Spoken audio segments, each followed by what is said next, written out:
Muy buenos días a todos y a todas los integrantes del 12º curso de verano de la Academia Otzenhausen. Un gran saludo para el codirector Joaquín González Ibáñez, un gran saludo para todos los colegas y amigos, un especial saludo para Quique, que me imagino que ya deben tener muy claro las indispensables funciones de Quique. En primer lugar, mi palabra muy sentida de no poderlos acompañar en esta oportunidad. Hubiera sido para mí un gran gusto y un gran honor compartir un año más en lo que es el esfuerzo que el Instituto Berkeley, la Universidad Alfonso X y todas las instituciones patrocinantes han venido haciendo para esta experiencia de derechos humanos en el terreno. A la fecha, ya ustedes han recorrido las instituciones fundamentales de la construcción europea, han visitado Europol, han visitado cortes, han visitado lugares fundamentales para comprender el proceso de integración y su importancia en el tema de derechos humanos. La idea de esta conferencia es reflejarles algunos elementos desde la perspectiva comparada. ¿Comparada en qué sentido? Entre lo que significa el proceso de integración europeo con sus altas y sus bajas y el proceso de integración latinoamericano con sus altas y sus bajas. Quizás en Bruselas tuvieron la oportunidad de percibir la complejidad del proceso de integración europeo. Tuvieron la oportunidad de hablarles que ese proceso de integración europeo que comenzó con el establecimiento de una autoridad supranacional en materia de carbón y acero y luego de la energía atómica, que eran los elementos claves para tener un conflicto, fue el germen de lo que luego sería la Comunidad Económica Europea, que luego terminaría en la construcción que hoy tenemos de lo que es la Unión Europea. Aunque el inicio en los años 50 fue el control de los elementos que daban la guerra o que permitían hacer la guerra, ha ido evolucionando desde el punto de vista paradigmático en colocar al ciudadano europeo en el centro. Por eso muchas veces hemos hablado que en Europa se es primero gallego, en el caso de Quique, luego se es español y luego se es europeo.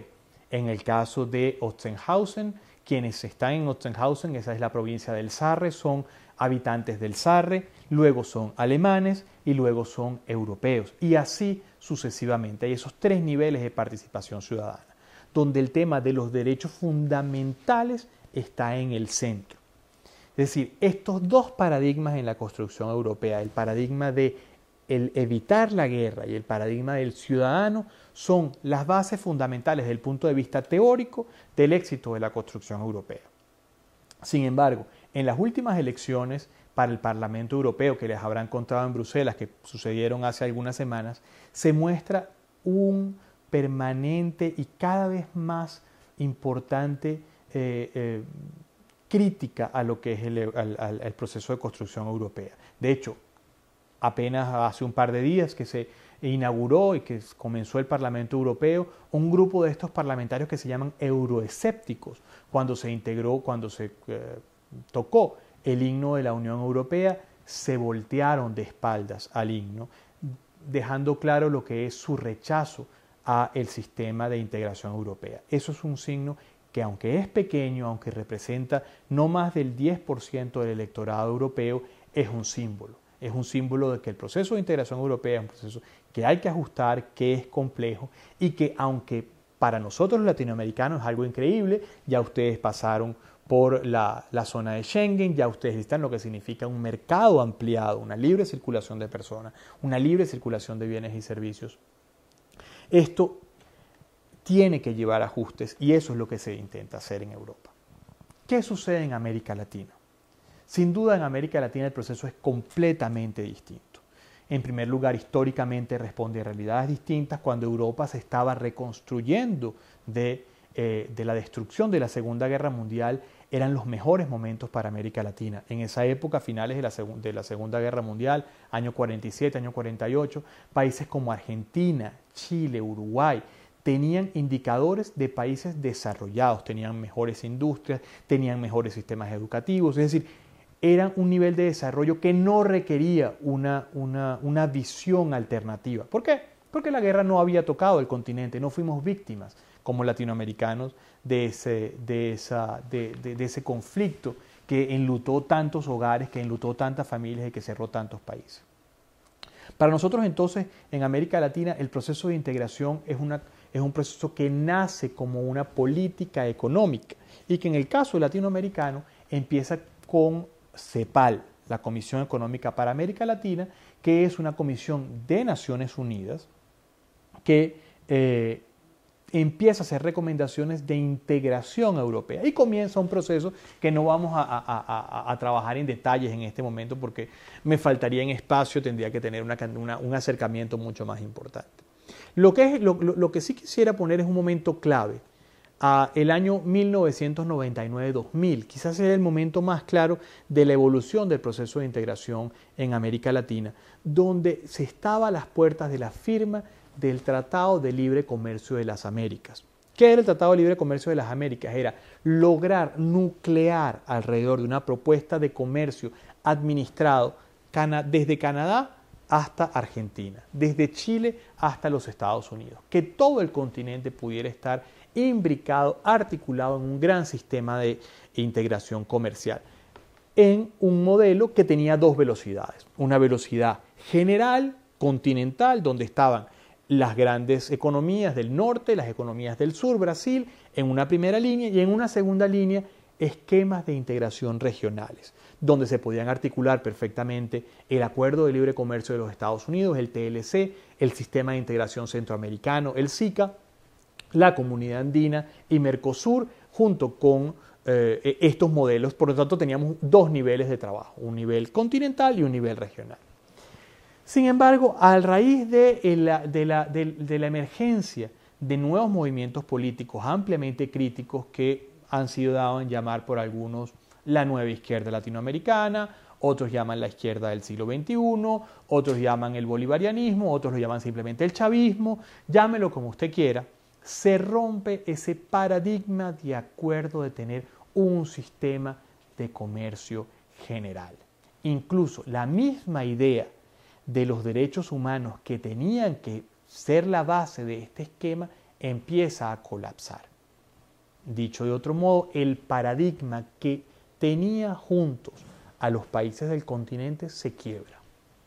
Y esa fecha que podemos decir, la conferencia del Mar del Plata, en el año 2000, entre el presidente Kirchner, el presidente Chávez y los gobiernos de todo el continente, quiebra el continente. Una ruptura epistemológica, una ruptura paradigmática que sigue mostrando sus consecuencias hoy por hoy. Si analizamos sistema por sistema, podemos hablar que la integración latinoamericana está en quizás la crisis más profunda desde los inicios de los procesos en los años 1050. Veamos, vayamos organismo por organismo de integración. La Comunidad Andina. La Comunidad Andina creada a finales de los años 60, principios de los años 70, integrada por Chile, Bolivia, Ecuador, Colombia, Venezuela y Perú, se me estaba olvidando Perú. En el año 73, a raíz del golpe de Estado de Pinochet, abandona Chile y luego en esta crisis Hugo Chávez en Venezuela saca a Venezuela de la Comunidad Andina. La Comunidad Andina queda reducida a Colombia, Ecuador, Perú y Bolivia, pierde dos de sus economías ejes y pierde todo el empuje político que tenía que haber llevado. Incluso en el relanzamiento de la Comunidad Andina a finales de los años 90 se hablaba que Panamá se iba a unir por una respuesta histórica a lo que significaba la integración andina. Eso no sucedió. Hoy el sistema de integración andina está buscando su identidad con dos países fundamentales de la comunidad del área andina, como son Chile y Venezuela, fuera. Mercosur, que era un diseño supremamente complejo, porque eran dos economías grandes como eran Argentina y Brasil, que invitan a dos economías pequeñas como son Paraguay y Uruguay. Un modelo muy particular que tomaba elementos de la integración europea. Ya ustedes visitaron Luxemburgo y se dieron cuenta como un principado, como es Luxemburgo, es un eje clave en el proceso de integración europea. Esto se lleva adelante, se firman diferentes acuerdos, pero un acuerdo de integración que balanceara los cuatro países ha sido muy difícil de manejar y sobre todo no ha llevado el paradigma de integración desde el punto de vista europeo.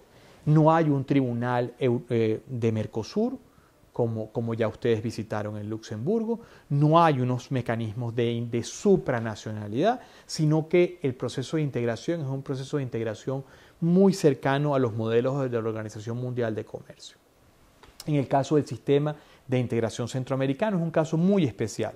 Es un caso que sigue teniendo un impulso político importante, pero que al nivel de integración comercial, de negocios, es muy, muy grande.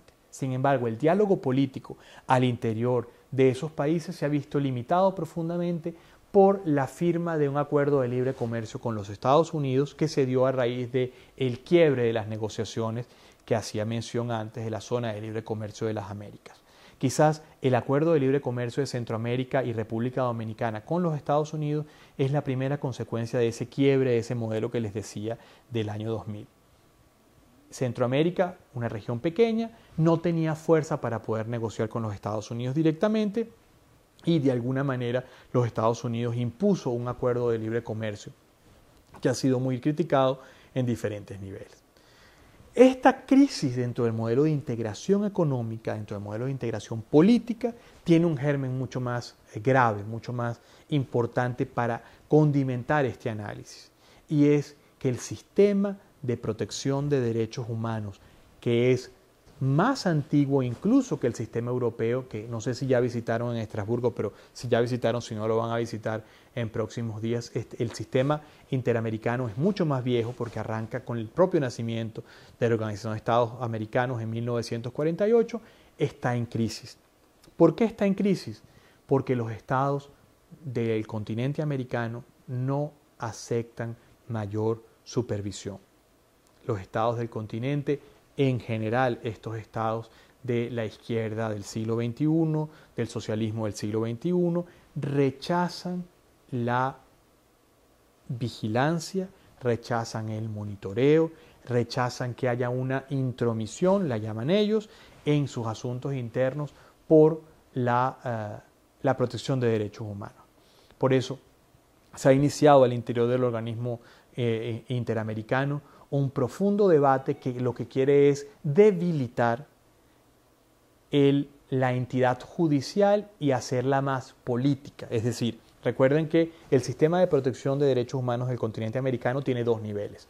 La Comisión Interamericana, que es un órgano cuasi jurisdiccional, y la Corte Interamericana de Derechos Humanos, que es el órgano judicial, el órgano jurisdiccional.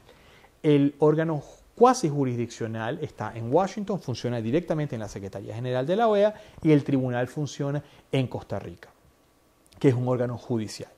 Los estados han pedido, los estados que siguen esta línea del socialismo del siglo XXI, le han pedido a la OEA que se fortalezca el órgano cuasi jurisdiccional, es decir, que haya soluciones negociadas, que no se lleven a los estados para el tribunal, porque los estados tienen derecho a poder resolver el tema.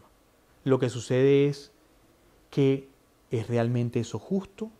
¿Puede una víctima de abusos de derechos humanos sentarse en una mesa en igualdad de condiciones con el Estado?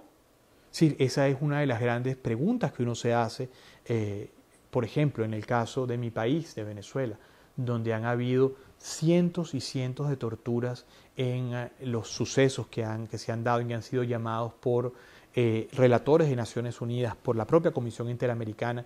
¿Puede alguien que ha sido víctima de la tortura de la policía sentarse con el agente del Estado a negociar si hubo o no hubo? No. Eso, la experiencia nos dice que eso no es lo correcto, que eso no es lo que está buscando la víctima. La víctima lo que está buscando es un juicio imparcial, que se presenten las pruebas, que la persona tenga la oportunidad de ser oído y se sancione a los culpables. La sanción normalmente no es un tema de dinero. La víctima no busca, en muchos de los casos, de hecho, tendrán la oportunidad de oír al doctor López de Goicoechea conversando sobre lo que significa la víctima. Ese valor de la víctima se da en un tribunal con un juicio imparcial.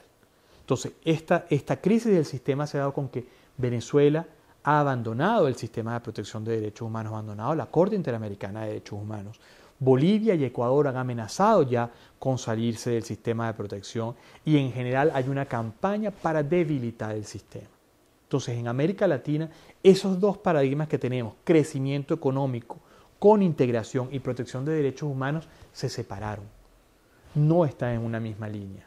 Ese sistema europeo que hemos logrado ver que casa ambos sistemas, que tiene la libre circulación de personas, la libre circulación de bienes y servicios, para que la persona, él o la ciudadana europea tengan la oportunidad de salir a conseguir un trabajo que le dé dignidad, que le permita llevar con dignidad el pan a su casa, no lo tenemos en el continente americano. Lamentablemente, hay una crisis del paradigma que se quiere en América Latina. Unos quieren más socialismo, unos quieren más intervención del Estado, unos quieren paz, otros no quieren tanta paz, como el caso que tenemos muchos participantes en el curso colombiano. Las elecciones colombianas muestran esa división.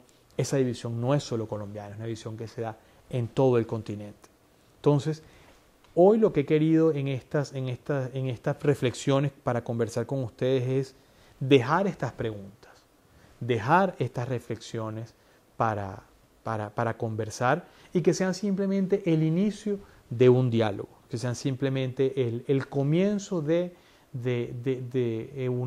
un diálogo que espero lamentablemente que podamos continuar en otra oportunidad acá en Costa Rica, que les quiero mandar formalmente un saludo en mi condición de decano para asuntos académicos de la Universidad para la Paz aquí en Costa Rica, socio de muchos proyectos del Instituto BERC, que ya hemos organizado actividades aquí y que podamos en alguna otra oportunidad poder tener este diálogo acá en Costa Rica. Así que le dejo la palabra para que dirija el debate a mi colega y amigo Joaquín González Ibáñez. Espero que logren articular una buena discusión a partir de estas ideas que tienen una visión y una preocupación eminentemente latinoamericana. Muchísimas gracias y que terminen de disfrutar el curso en las mejores de las manos. Hasta luego.